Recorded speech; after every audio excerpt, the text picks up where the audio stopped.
En plein cœur de la forêt sacrée de Casamance, Aline, jeune guérisseuse, possède des dons mystiques hérités de sa mère. Elle guérit les malades, communique avec les esprits et apporte la pluie pendant les périodes de sécheresse. Mais lorsque des étrangers menacent la forêt sacrée, Aline doit utiliser ses pouvoirs pour la protéger et préserver l'équilibre entre le monde des humains et celui des esprits. En mai 1943, les autorités coloniales françaises, alarmées par le mouvement de résistance croissant, décident d'agir.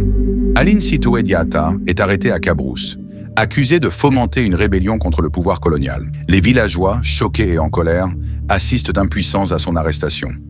Aline, malgré les menottes, garde la tête haute, déterminée à ne pas céder.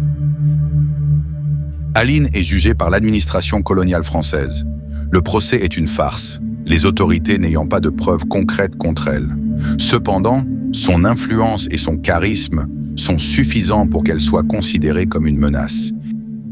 Elle est condamnée à un internement administratif à titre préventif, une décision qui reflète la peur des colons face à son pouvoir spirituel et à son leadership.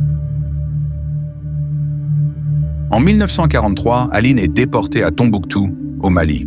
Le voyage est long et éprouvant. À son arrivée, elle est placée dans une prison où les conditions de vie sont extrêmement dures. En 1944, après moins d'un an d'internement, Aline succombe aux mauvais traitements et au scorbut. Sa mort est un coup dur pour la résistance casamançaise, mais son héritage perdure. Les villageois de Cabrousse continuent de lutter, inspirés par son courage et sa détermination. Abonnez sur la page et chaîne YouTube de Boucotte TV pour la suite de l'histoire de la légende africaine.